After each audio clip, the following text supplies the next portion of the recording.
It's a gray morning in 1931. Fog hangs low over a small coastal airfield. No flights are scheduled, and no radio calls have been received.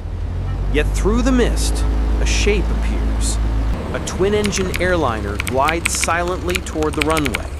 Its landing lights cut through the fog. Its wheels touch down. Smooth, steady, perfect. Ground crew rush toward the aircraft, waving, calling out. But no one responds. A mechanic climbs the step, peers into the cockpit, and freezes. The captain's seat is empty. The co-pilot's seat is empty. Every single seat in the cabin, empty. A passenger airliner landed flawlessly, with no human on board. This is the mystery of Flight LX-127.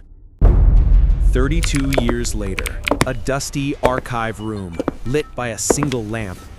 A faceless man in a worn suit, Dr. Emil Hartmann, aviation safety analyst, pulls out a heavy box labeled Accident File LX-127, closed, unsolved. Hartmann has dedicated his life to understanding crashes. He believes every mystery has a cause. He spreads out old photographs of the ghost airliner, ground crew, police, a chalkboard showing crew 3, passengers 8, missing 11. Hartmann whispers, "Airplanes don't fly themselves.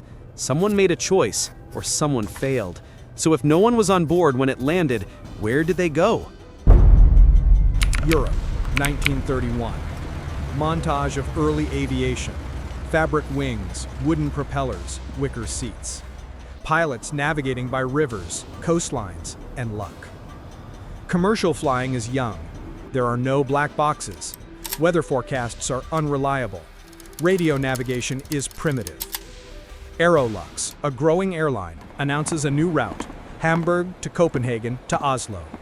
Their promotional posters promise fast, modern, safe. But in reality, every flight is an experiment, and some experiments fail. November 12, 1931. Rain lashes the Hamburg airfield. Mechanics tighten straps, load luggage, and refuel the small airliner. We meet the crew only through silhouettes. Captain Johann Meyer, cautious, experienced. First Officer Eric Lund, ambitious, obsessed with new radio beacons. Stewardess Anna Weiss, calm and professional. At 9:06, Flight LX-127 takes off into low cloud. At 9:47, Copenhagen receives a final normal message. LX-127 to Copenhagen. Position south of Femern. All well. Then, silence. By 11:10, the flight fails to arrive. By noon, the flight is officially missing. Families wait. Search teams launch. But hours later, the missing aircraft reappears on a completely different airfield, flying itself. Back to Hartmann in 1963, walking into a storage hangar. Under a tarp sits the original LX-127 fuselage, preserved like a relic. He studies the cockpit photographs. Throttle set to idle, instruments showing normal readings, a burned-out cigarette in an ashtray, a navigational chart with the pencil line abruptly ending over the Baltic Sea. Investigators back in 1931 find no signs of struggle, no sabotage, fuel nearly exhausted, cabin doors locked from the inside. Hartmann notes, whoever left this cockpit didn't plan to return. Investigators mapped the flight path. LX-127 was supposed to fly northwest to Denmark, but it landed hours later in western Sweden. How? Drift with wind alone couldn't explain the route.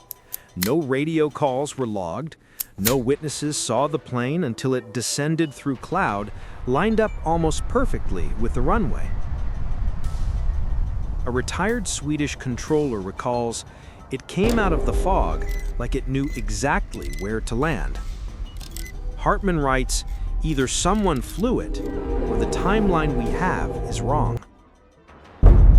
Hartman opens a sealed envelope, the passenger manifest. 8 names, 2 businessmen, a Danish journalist, a Norwegian radio engineer, a mother and child, 2 diplomatic couriers with no listed employer.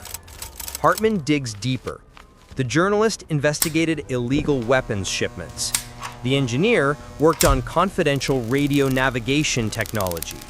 The couriers carried a sealed diplomatic pouch, still classified. This was not a random flight. Something or someone on board was important. Behind the scenes, 1931 officials whisper to military officers. Files are quietly removed from the archive. A cover-up is beginning. An anonymous letter reaches Hartman.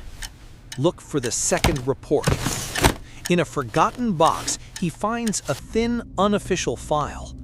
Inside, unreported radio bearings showing LX-127 transmitting long after its official disappearance.